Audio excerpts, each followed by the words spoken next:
Maria and Fabio's house was a haven of peace, a place filled with love and protection, where the outside world seemed distant, almost unreal. The walls of that house told a story of strength and affection, despite the challenges that life had in store for them. With them lived Marco, their 9-year-old son, a child with autism. Even though Marco didn't speak, he communicated with a language all his own, made of delicate gestures and deep glances that penetrated the soul. For Maria and Fabio, every little gesture of Marco was like a precious gift, an invisible thread that tied them inextricably. Before continuing, subscribe to our channel and activate the bell.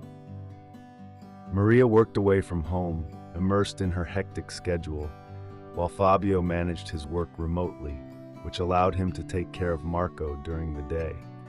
The flexibility of working seemed like a blessing, but over time, this routine had begun to wear on him. Fabio, in fact, had taken refuge in a dangerous habit: online gambling. At first, what seemed like a harmless distraction had turned into a silent but devastating obsession. Every morning, when Maria left for work, Fabio locked himself in his study. The incessant clatter of the keys under his fingers and the cold light of the monitor had become his daily companion. Every click of the mouse was a risk, a bet against luck that drew him deeper into a vortex with no way out. Gambling sucked him in slowly, and every financial loss seemed to drag him into a spiral of frustration and impotence. Marco, in his silence, observed everything. Despite his young age and his inability to express himself verbally, he was extremely sensitive. His large eyes followed his father's every movement, sensing the growing tension that was building up in his behavior. Even if he couldn't understand exactly what was happening, he sensed the change in the family climate. Fabio became irritable, especially after losing considerable sums of money. His angry reactions, his muffled shouts, and those long moments of heavy silence that followed defeats had infiltrated their daily lives. One afternoon, after a series of particularly painful defeats, Fabio seemed more agitated than usual. He was unable to concentrate on anything else, his mind completely consumed by the losses he had suffered. Thoughts of money, failure, and how he could recover filled every corner of his mind. That very day, Maria came home earlier than expected. Entering the living room, she immediately noticed Marco standing still, his gaze fixed on the study door. There was something strange in his attitude, an unusual concern that Maria had never seen before. Maria approached the study door, her heart in her throat.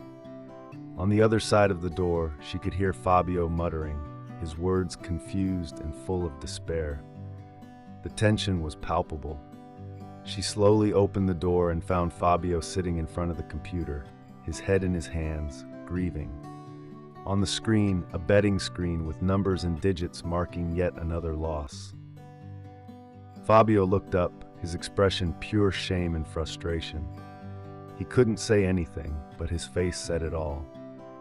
He knew he had lost more than he could afford, not just in terms of money, but also in terms of trust. And it was at that moment that something unexpected, almost miraculous, happened. Marco, who until that day had never uttered a word, slowly approached and said in a thin but clear voice, "Sad Dad, bet." The words fell like lightning in that room. Fabio felt paralyzed, as if a painful truth had revealed itself before his eyes, while Maria held back her tears. Not only had they just heard their son's first words, but those same words revealed Marco's deep awareness, which understood much more than they had ever imagined. Fabio understood at that moment that his problem was destroying not only him, but his entire family. The weight of guilt became unbearable, and from that day on he made the decision to face his addiction. With Maria's tireless support, Fabio began attending a support group for gamblers. The journey was difficult, and at first admitting his weaknesses in front of strangers made him feel vulnerable. But comparing himself with others who lived his same reality helped him find the strength to start really changing. Maria tried to keep Marco's life as stable as possible. She was aware of how sensitive he was to change, and she wanted to protect him from the emotional storms that were going through their family. Fabio, over time, began to spend more time with Marco, trying to recover the relationship with him. Every moment spent together seemed like a small miracle, a reconquest of what was being lost.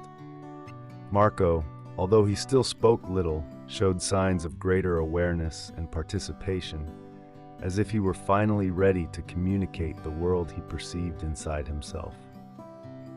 One day, Fabio decided to take Marco to the park. He wanted him to experience a different day, away from everyday worries. He pushed Marco on the swing while the child laughed happily, and each laugh filled Fabio's heart with a simple but intense joy.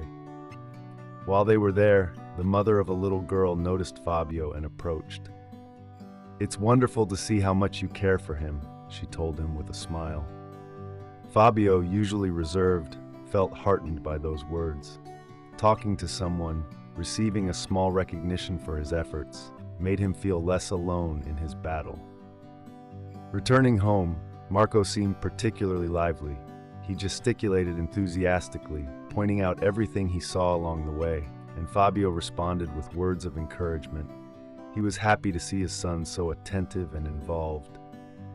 When they arrived home, Maria greeted them with a smile, and Fabio happily told them about their day. That story and Marco's small progress filled Maria with hope for the future. The following weeks marked a period of rebirth for the family. Fabio continued his recovery journey, regularly attending support group meetings. With Maria's support and Marco's newfound serenity, Fabio felt he could face challenges with new inner strength. His relationship with Maria also seemed to be blossoming. They had gone through a dark period, but together they were rediscovering the value of their union.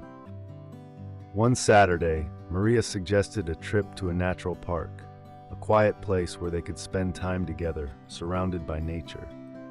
They packed a picnic and set off on what would be a special day.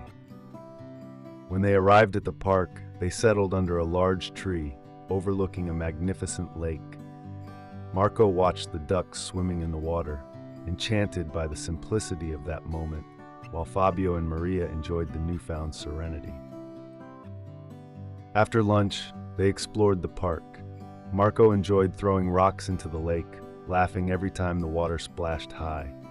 Fabio watched with a grateful smile. It was a simple moment, but it meant everything to him. It was during the walk that something magical happened. Marco suddenly stopped and pulled Fabio's hand, pointing to something in the trees. "Look, Dad," he said in his thin voice, "a deer." Fabio leaned down and whispered, "Yes, we have to be very quiet. We don't want to scare it." That moment, that connection with nature and with his son, would remain etched in his memory forever. Back home, Marco fell asleep peacefully, tired but happy. Fabio and Maria, sitting on the couch, took a moment to reflect on how special that day had been. "Today was perfect," Maria said, squeezing Fabio's hand.